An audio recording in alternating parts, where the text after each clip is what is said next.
Lo que llama la atención es que sea justamente una congresista la que diga, pero cuando la gente empezó, hubo muchas personas que se oponían a que fuera Ceballos representante a la OEA.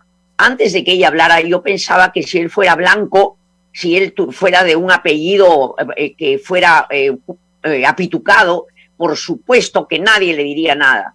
Primero tengo que hablar en general de muchos periodistas.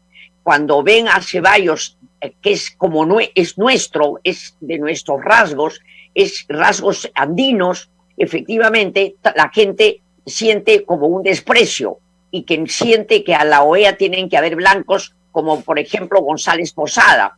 El otro día yo pensaba que González Posada creo que no es se permitió hablar y lo llaman a todas partes cuando tienen que hablar de asuntos diplomáticos, y a mí me dio mucha cólera porque un hombre que ha sido íntimo amigo de un corrupto como García no está calificado. Él permanentemente lo llaman, y yo tengo entendido de que él es González Posada, tenía el apellido de la esposa, creo, de Velasco, y entonces ahí es donde él se encumbra. Entonces está descalificado, porque ser amigo íntimo de Alan García es o haber sido un tonto que no se ha dado cuenta que era un corrupto, o es simplemente lo aceptaba porque seguramente inconscientemente han estado de alguna manera con algunas características similares. Entonces, ha habido muchos periodistas que han hablado muy mal de Ceballos, pero en el fondo porque era un andino, era como nosotros, un mestizo. Entonces, porque todavía en el Perú sigue habiendo un problema grande, como es despreciarnos a nosotros mismos, despreciar a nuestra raza. La no inclusión, las desigualdades, así como el racismo, son problemas enormes. Ahora, Marta Chávez ha dicho lo que muchas personas acá en el Perú lo piensan. Entonces, pero vamos a ver por qué ella se permite decirlo en voz alta.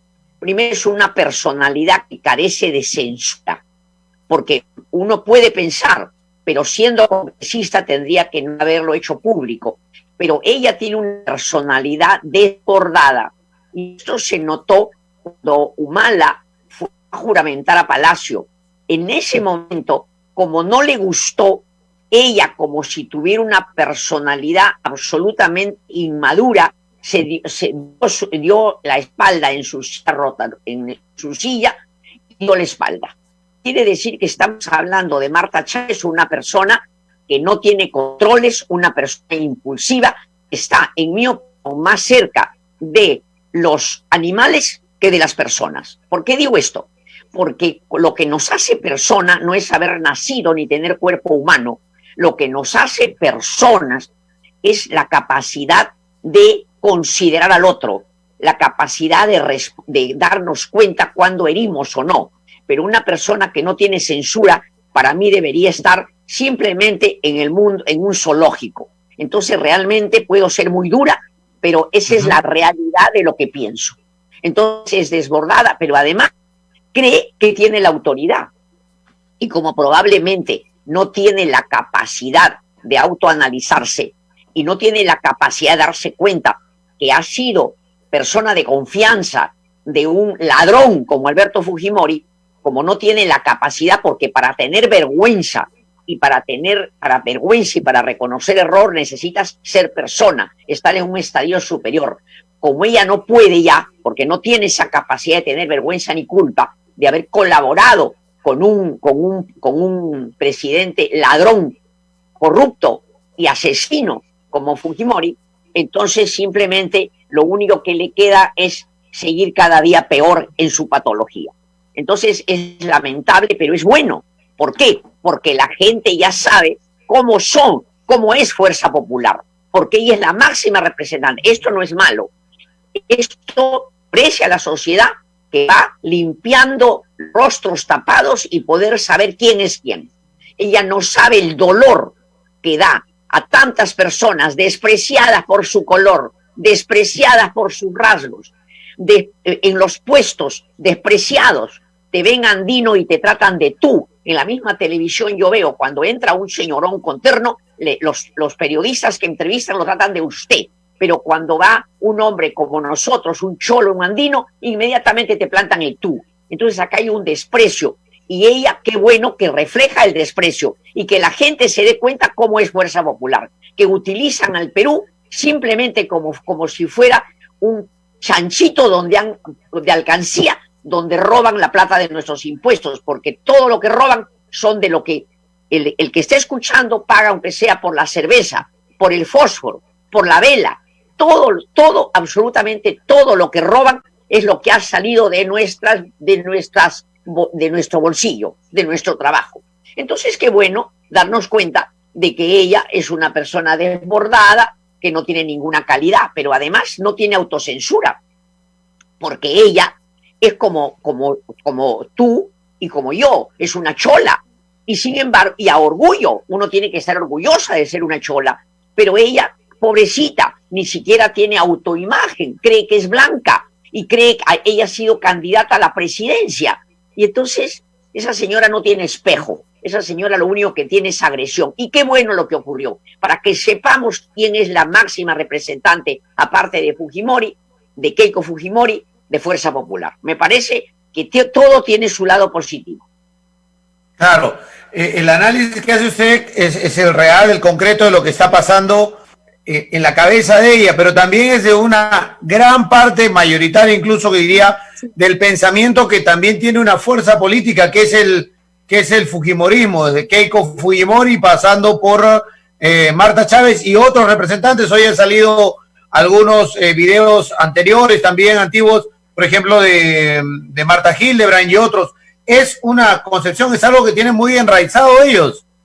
Sí, el racismo está siempre, es un, no vas a encontrar tú un sociólogo importante, un historiador, un filósofo, un intelectual que sea racista. Podemos serlo a nivel inconsciente, porque hemos mamado eso, pero nos controlamos. Pero sin embargo, ellos no. O sea, ellos simplemente lo único que quieren es el poder, que quiere decir la billetera nacional, para poder, para su nombre limpiarlo y para apoderarse del dinero. Eso es lo que es el Perú para ellos. Y no solo ella, todos. Ahora parece que es, no me acuerdo cómo se llama, un gordito japonés, les está tratando de limpiar la cara, pero en el fondo son gente que cree que tiene derecho a tener la billetera de todos, o sea, la plata de los impuestos para apoderarse y para robar. Para eso. Columbus. Porque además, Columbus, creo que está como más sensato, ¿no? Porque ha sido periodista. Pero yo me pongo a pensar, ella se atreve a despreciar a un andino y preferir a un japonés que ha venido a que nosotros le demos un espacio, además malagradecidos. ¿Cómo es eso? Eres un extraño, un japonés, él no es peruano, pero ella prefiere doblar las rodillas ante Fujimori que a nuestra raza. Esa señora, además, no se da cuenta que ella es andina. Esta señora está fuera de la realidad. Entonces, qué bueno que la gente sepa que como hay personas tan fuera de la realidad que han votado por ella. Ahí están pues los que votan por ignorancia, porque es el mismo pueblo que votan por ignorancia por Fuerza Popular. Doctora, ¿qué es lo que pasa? ¿En qué momento hay ese... ¿Cómo preguntarle esto? ¿En qué momento el ser humano, la persona, no quiere ser lo que realmente es? Porque, a ver, todos, claro, como se dice, en el Perú todos tenemos de Inga y de Mandinga. Yo vivo en Tacna, soy tacneño, claro, mi familia es tacneña, mi familia paterna es ayacuchana, por ejemplo. Todos tenemos una mezcla de razas en el país y todos somos cholos. ¿En qué momentos los que somos cholos no queremos ser cholos? ¿Y por qué? Es que acá hay una cosa, mira, vamos a hablar desde el comienzo. El ser humano tiene 200.000 años en el mundo como sapiens, así como conejos, perros, sapiens, que somos nosotros.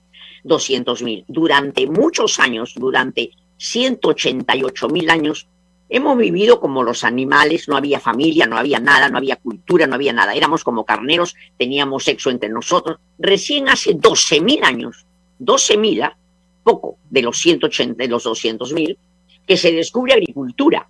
Entonces ya empezamos a quedarnos estos animalitos que eran los sapiens, nosotros quedamos mamíferos, primates, nos quedamos en un lugar.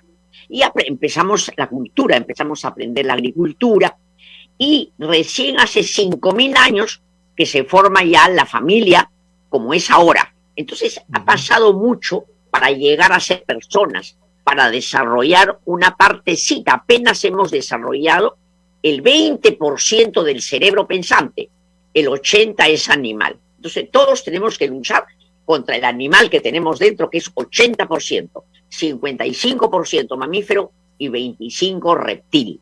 Apenas 20 piensa. Pero pensar no quiere decir, es un sistema, como una computadora. Eso no quiere decir tener valores. Entonces, las emociones que tú tienes van a depender, es el cerebro mamífero. El perro se asusta, el gato se alegra. Entonces, todos tenemos un aparato emocional que está vinculado a la forma como has crecido, no solo en la familia, sino en la sociedad. Entonces, ¿qué es Marta Chávez?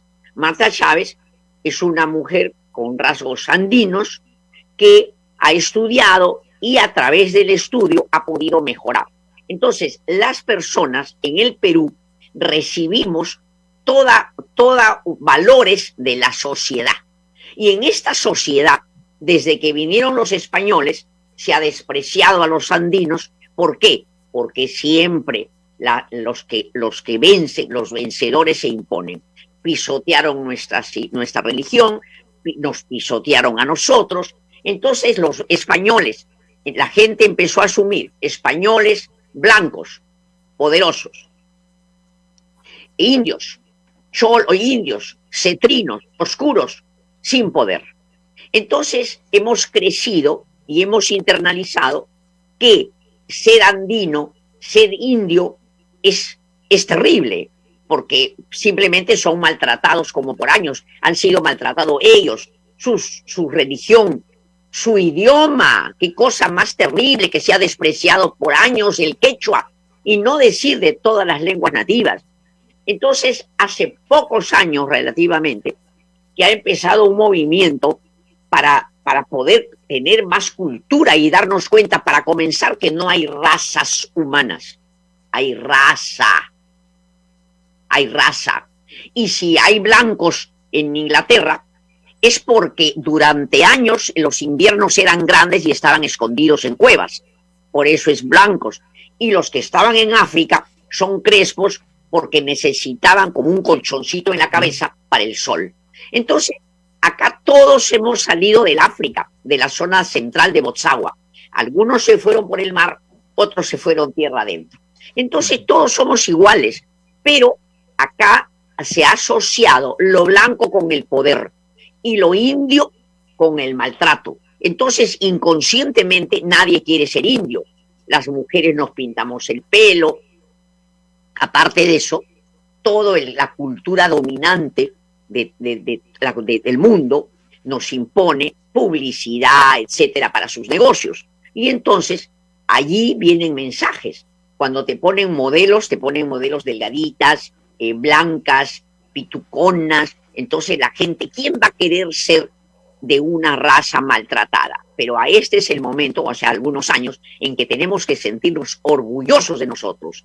Que hayan venido a explotar nuestras riquezas no quiere decir que sean poderosos.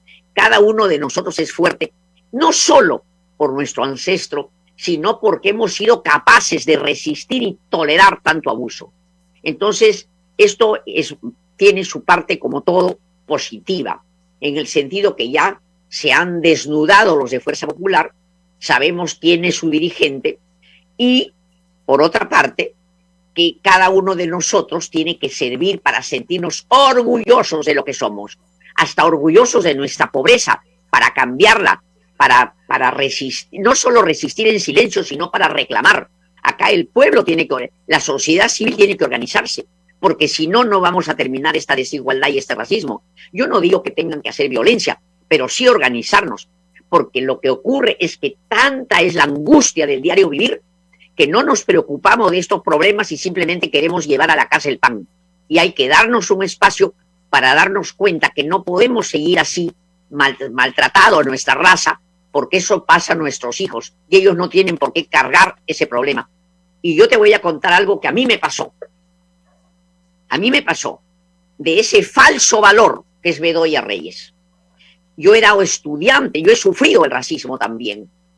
Yo era de la Universidad Católica, del tercio superior, estudiante de Derecho, y muy con la idea de que con el estudio se triunfa, me presenté a un puesto, y esto lo he contado ya en la televisión o en la radio, me presenté a un puesto. Yo, una chica vestida humildemente, porque mis padres me hacían el esfuerzo de pagar la Católica, y me fui al puesto. Había un señor Lira, se llamaba, un uniformado que era el secretario de Bedoya Reyes, de ese señor que tiene 100 años y yo no le encuentro ningún mérito. Entonces, y no por mí, sino porque nada, es un hombre que ha sido su padre tranvía, chofer de tranvía y no considera su lugar, sino que se considera de los que han sido jefes de su padre y de él. Entonces, me puse en la lista, me puse en una colita donde tenían que preguntarme, me dijo, pasé el examen y me dijeron, tiene que hablar con el doctor Bedoya Reyes. Habían dos mujeres, dos chicas delante mío, que se veía que eran de una clase dominante, eran blancas, altas. Y entonces él empezó a recibirlas. Y yo miraba por la puertita. Y él la recibía, se sentaban, hablaban, conversaban. Entonces pasaron 2 o 3 y me tocó a mí, que era la única en la fila, india, mestiza. Y entonces me pasó, cuando entré, este individuo no se sentó, se paró para que yo me fuera rápido.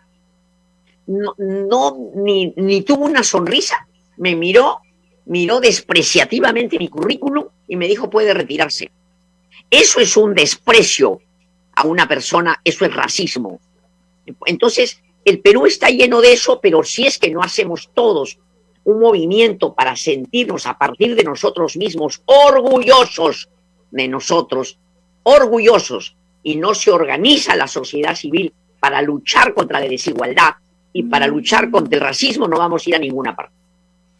Y eso no debería también ser trabajado por el Estado, por los gobiernos de turno en el país, es decir, desde el plano educativo debería incidirse mucho en estos temas, más allá de la transformación colectiva, social y familiar que deberíamos tener para buscar una sociedad más justa, más igualitaria, que podamos tener sin estas características de racismo en el país, a meterle estos conocimientos o este comportamiento o no desarrollar racismo a nuestro cerebro racional y no al cerebro reptil, como usted lo ha mencionado.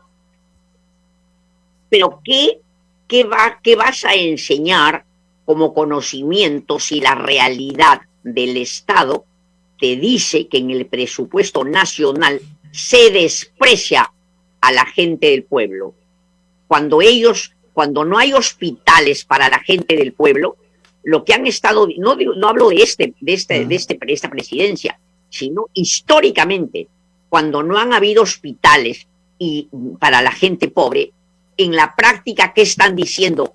Muéranse, no nos interesa lo que les pasa. El sector dominante tiene clínicas, muéranse todos los cholos e indios. Eso están diciendo cuando no hay hospitales y no hay remedios. Estos indios, el pueblo no nos interesa, solo nos interesa para que trabajen. Cuando no hay escuelas en la sierra, lo que están diciendo, estos son fuerza bruta, y entonces, ¿para qué van a estudiar? Simplemente, como sea, le ponen un profesor para 5 salones.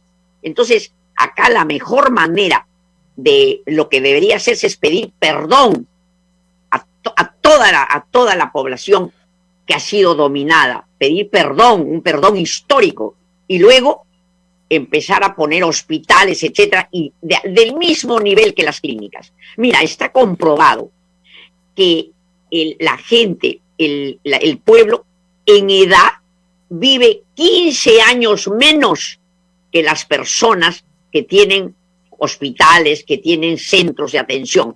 El pueblo, 15 años menos, entre 7 y 15. Esto ya no puede ser.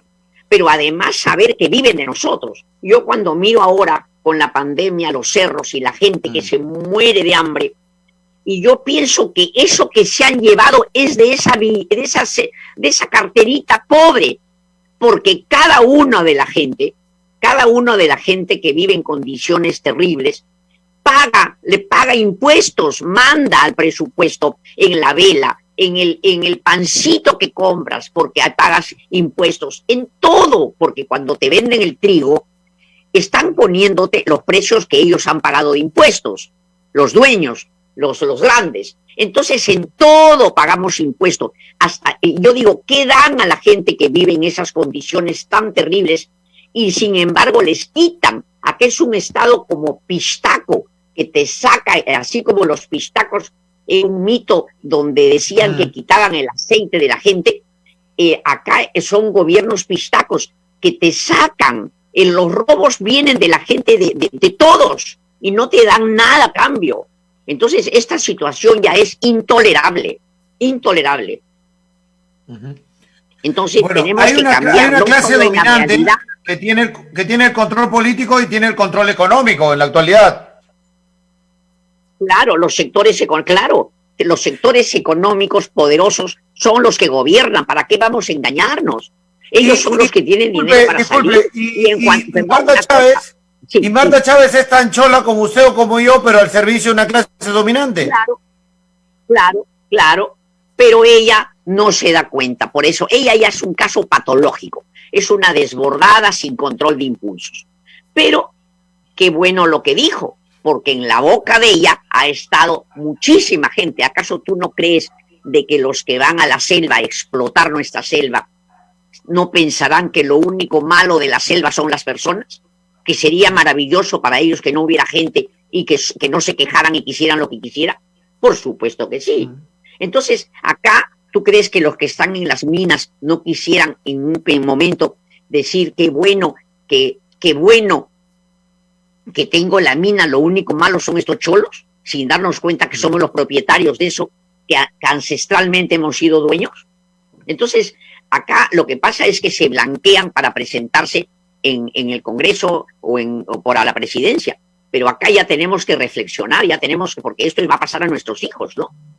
Claro. Ya basta ya de injusticias, ¿no? Esa clase económica dominante lo que quiere es hacer usufructo del país lo más barato posible con el cholo barato, y la clase dominante política es la que quiere el voto de los peruanos, mintiéndole, arreglando un sistema político para hacerlos favorecidos ellos y gobernar el país. Además, otra cosa, lo que pasa es que a la gente tenemos que hacer que piensen. ¿Y por qué la gente no piensa? Porque viven angustiados. No es que somos brutos, es que vivimos angustiados. Cuando a ti se te está muriendo un ser querido, tú no puedes aprender nada. Acá la educación de los padres nunca deben pegar a sus niños, porque obedecen por miedo y no piensan. Y nos hace falta pensar. Pero la angustia del diario vivir no deja. Unas mamás no tienen paciencia porque tienen miseria material, no saben qué comer al día siguiente. Y la miseria material los angustia, entonces tienen miseria psíquica, no tienen paciencia. Pero si tú te pones a pensar, yo no soy política, yo no leo libros de política, simplemente lo que digo es porque me nace la lógica. Mira, porque hay gente que tiene mucho dinero, porque han tenido el poder político, y el poder político ha sacado leyes a su favor, y entonces no han pagado los impuestos, han sido dueños del Congreso, dueños de la presidencia. Acá hay una clase política en contubernio, en sociedad con los sectores altos. Acá cuando se habla de un coimero hay que hablar del corruptor. El coimero no saca plata del aire, alguien le está pagando. Entonces acá los sectores económicos altos, ¿por qué tienen dinero? Porque han sido dueños del Congreso, dueños de la presidencia, y han sacado leyes a su favor. Entonces, por supuesto, de que ahora han acumulado dinero, y los que han sido exprimidos no tienen nada. Entonces acá tiene que haber, así como una reforma agraria, acá tiene que haber una reforma total, porque acá hay gente que tiene dinero porque ha estado con todas las leyes a su favor. Si no, no. ¿Cómo alguien me estará escuchando, tú trabajas 10 horas y no llegas a acumular, no llegas?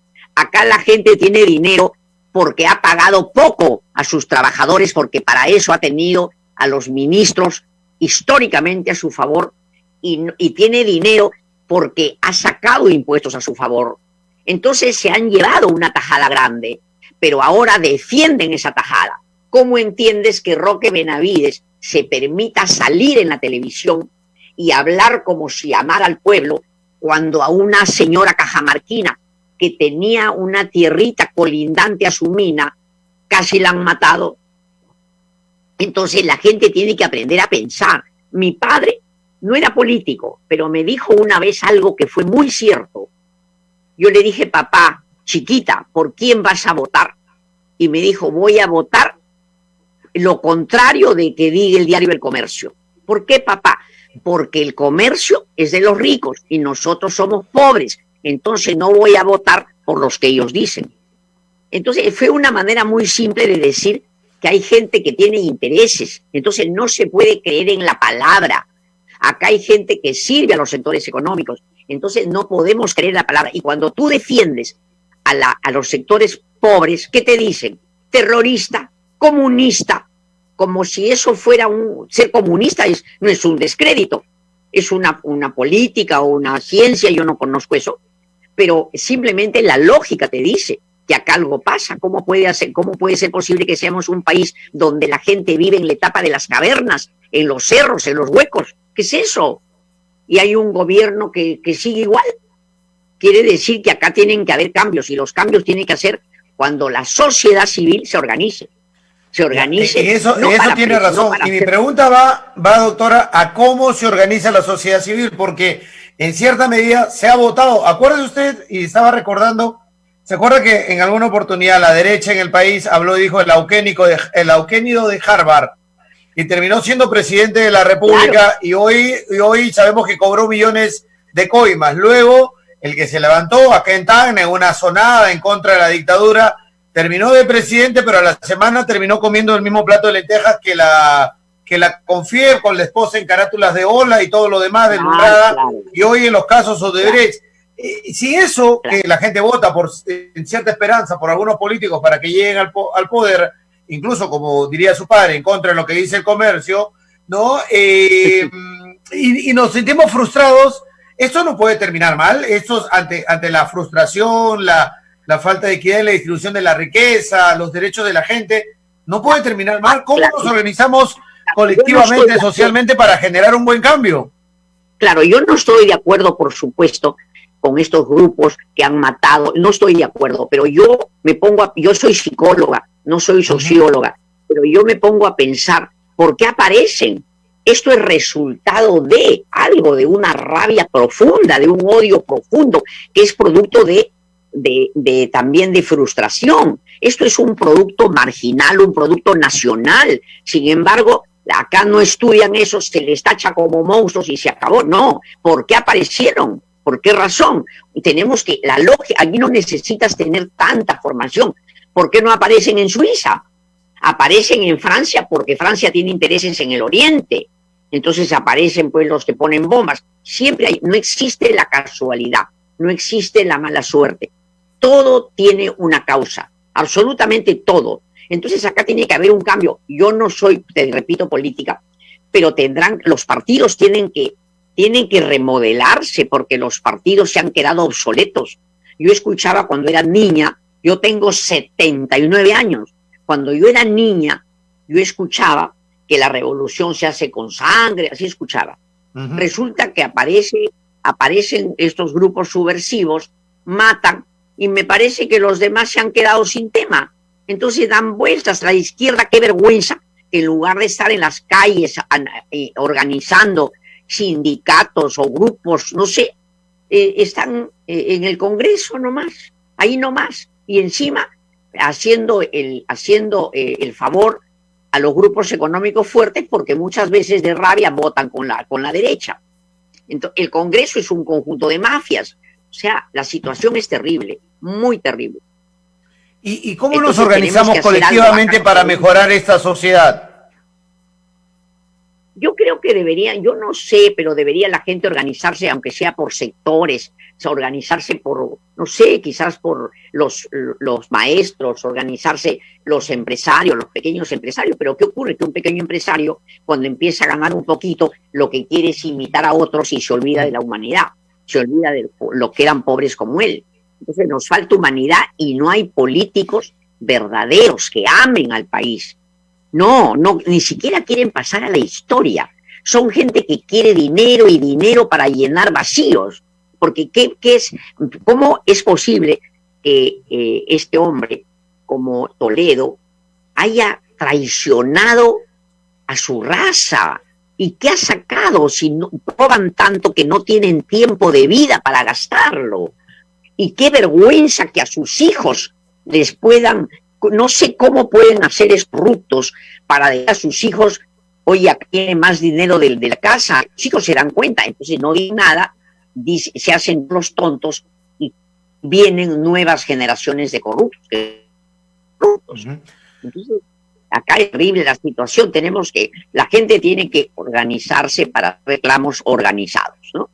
Porque en Chile han llegado a reclamos, si no, acá no pueden, porque cada uno está buscando el pan individualmente.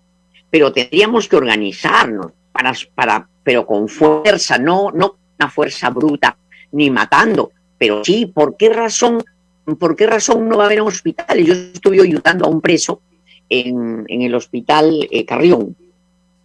Era terrible. En febrero, una mugre, no tenían este señor tenía que operarse de la pierna porque era diabético, le tenían que hacer un injerto de venas, y el CIS no tenía nada, solo vendas. Y nos decía, bueno, si quieren ayudar, teníamos que ir al frente de Carrión y comprar cosas. No hay nada. ¿Por qué?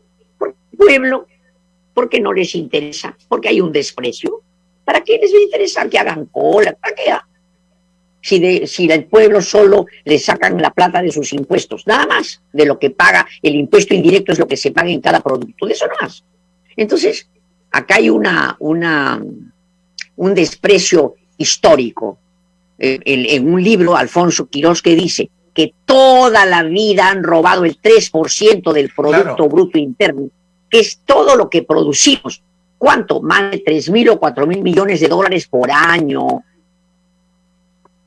Entonces, sí, Historia de la corrupción en el Perú, un libro que todo peruano debería leer y revisar, y que incluso se debería actualizar porque está hasta el gobierno de Fujimori parte, y de ahí para adelante hay mucha historia y pan por rebanar en la actualidad, que en la actualidad lo conocemos, pero hay que ponerlo en cifras y números. Y ahora, doctora, eso pasa en todo el país porque, a ver, se está votando con el hígado a veces, ¿no es cierto? Y se está votando en contra.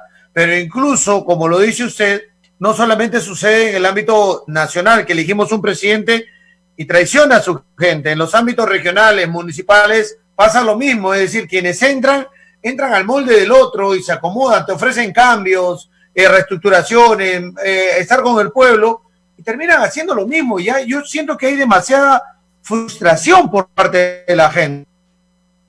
Claro, pero además hay una cosa que yo quisiera invocar, porque puede haber un error que me hizo, por ejemplo, a la gente votar por Becerril. Puede ser que la primera vez se equivocaron, pero después les cuesta reconocer su error, y entonces, como hay un miedo de reconocer su error, la gente que ha sido maltratada no puede reconocer error porque les han caído palos en la infancia.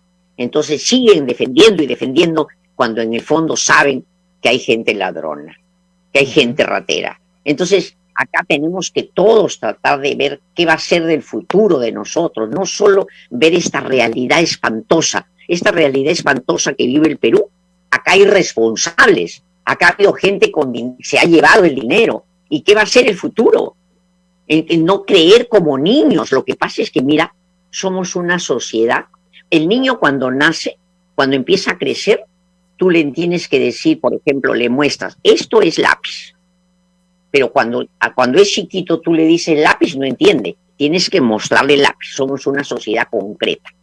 Entonces, acá No, cuando hace muchos años se hablaba de corrupción, a la gente le estaban robando en las municipalidades, en todas partes, pero la palabra corrupción, si no le muestran la figurita, no sabían lo que era corrupción. Porque ese grado de saber lo que es corrupción sin ver figura, eso es un grado superior y la gente no puede por la angustia reconocer. Entonces somos concretos, tenemos que ver figuritas. Solo hemos podido saber que hay corrupción cuando hemos escuchado con nuestras orejitas cómo robaban. Si no, no. Entonces eso es porque no podemos pensar, porque la angustia de que no tienes, te mueres si no comes.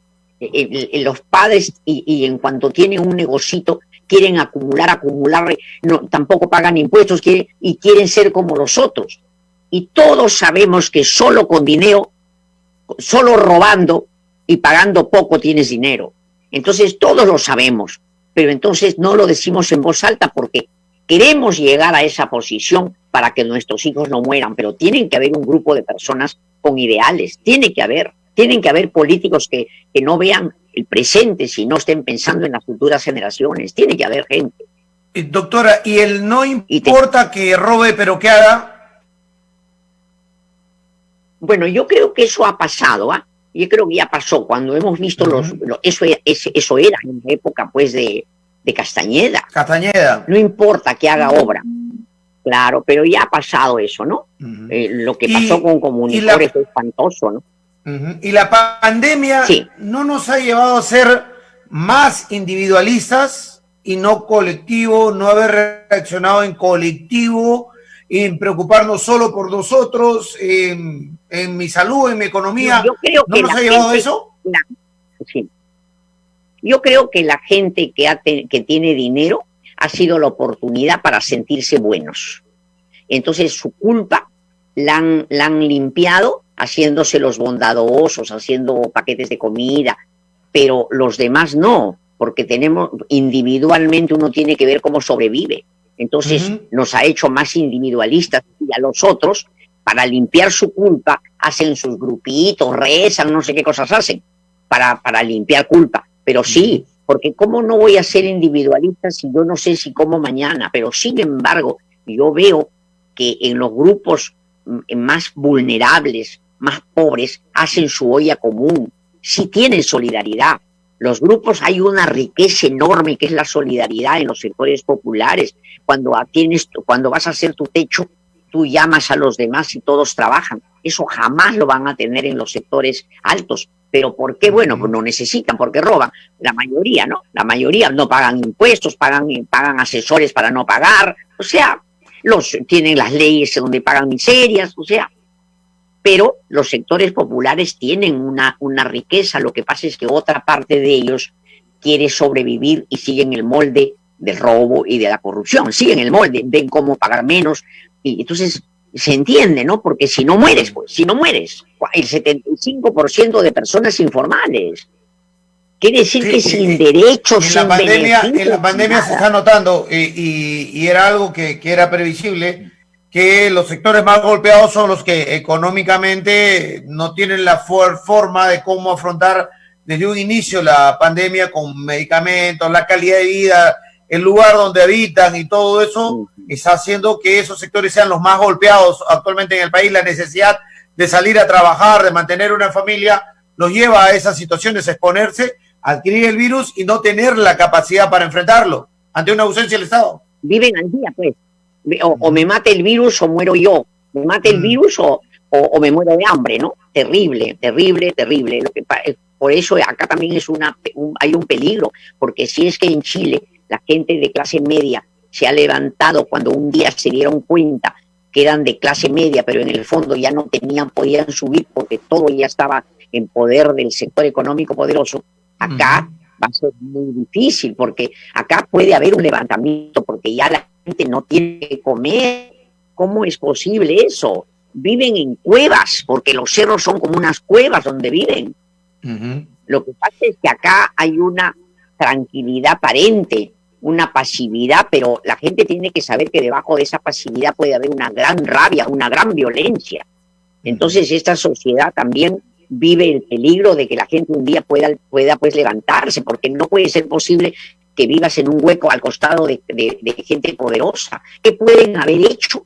¿Qué pueden haber hecho para tener millones? Por ejemplo, los mineros. ¿Qué pueden haber, en general, los más adinerados? ¿Qué pueden haber hecho? ¿Qué pueden? Solo han pagado poco de derechos al Estado, han pagado pocos impuestos y pagan miseria. Entonces, de esa manera acumulan impuestos. Acá no me vengan a decir que son muy inteligentes, porque todos somos inteligentes. Y la persona que no se siente inteligente porque está angustiada, pero la capacidad de ser inteligente la tenemos todos. Entonces, bueno, y cuando hablamos, por ejemplo, de locos, de trastornados, de delincuentes, estos son un producto de nosotros. Cuando tú fabricas, como yo le decía en el programa de clase, una tela, hay tela, una parte bonita y los demás son desperdicios. Entonces acá hay productos marginales. Salen los de clase alta, clase media que queremos imitar y quedan sectores que no tienen alternativa y esos son los que se enloquecen, esos son los que se hacen delincuentes. Eso, porque no tienen normas. O sea, eso es un producto social.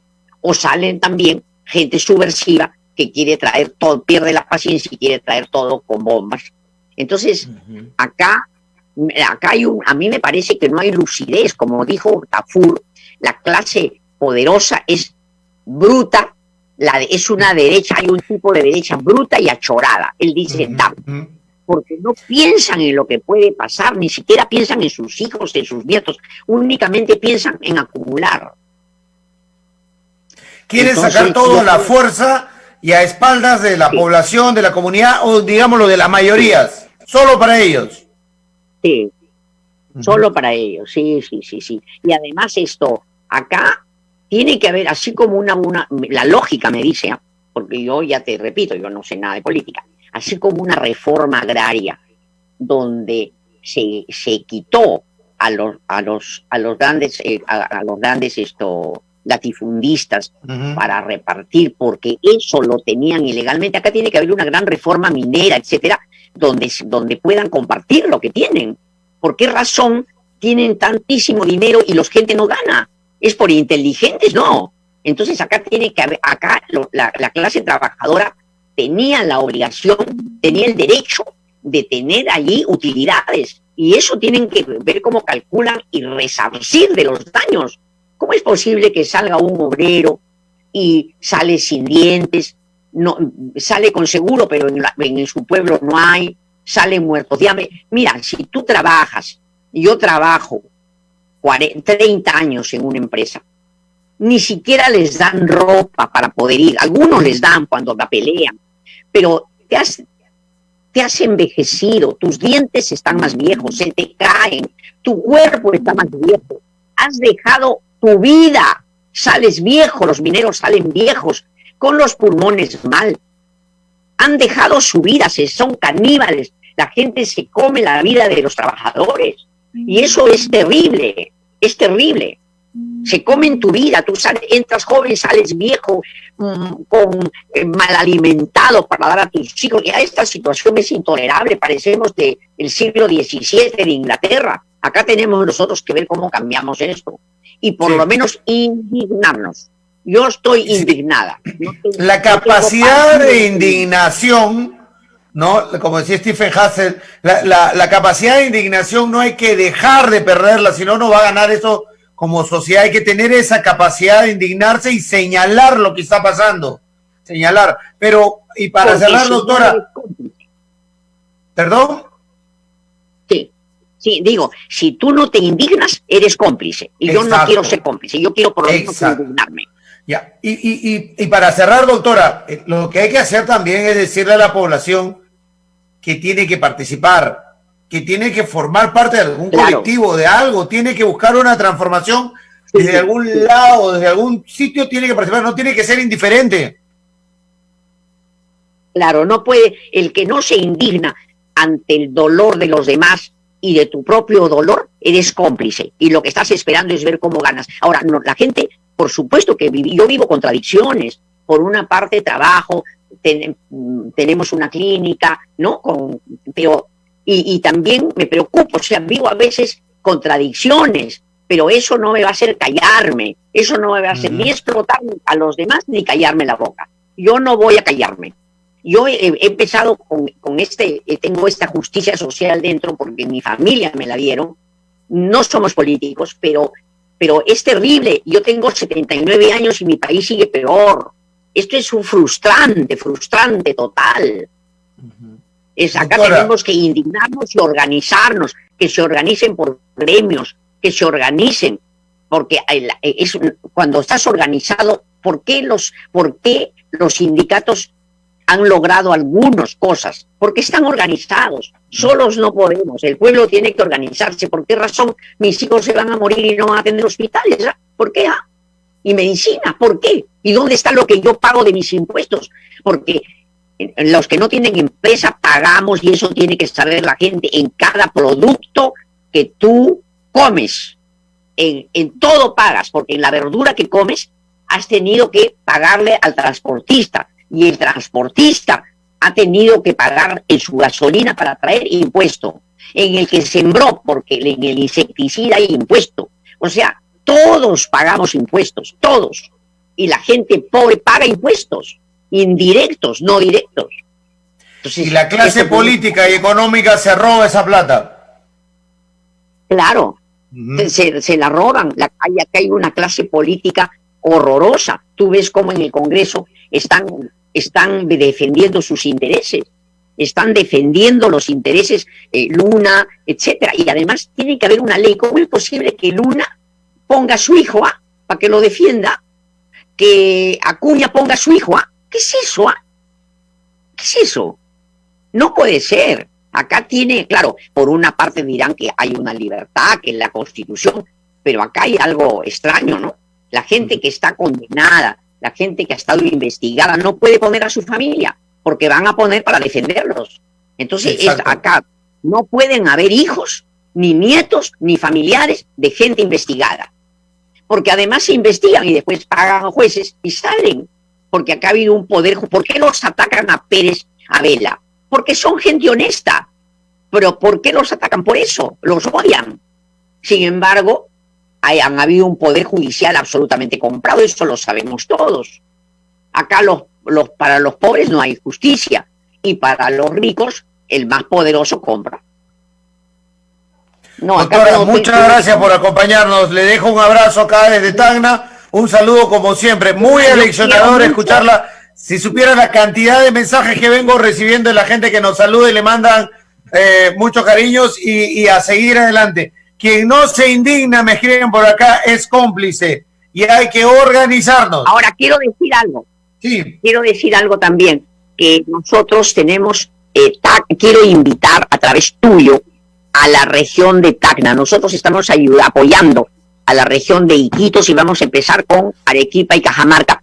Tenemos la clínica, tiene servicios, atiende por internet, pero aparte de eso, tenemos programas que son gratuitos para los padres de familia y maestros del sector público. Así es que si tú me comunicas con el jefe de la región de Tacna, nosotros los incorporamos porque tenemos una vez por semana reunión con padres de familia, con terapeutas, y tenemos reunión con los profesores. Así es que me interesa que me comunique, que tu secretaria me dé sus teléfonos, porque para de una vez empezar con ellos, para que nos llamen y podamos ayudarlos, ¿ya? Doctora, se necesita muchísimo eso, la verdad.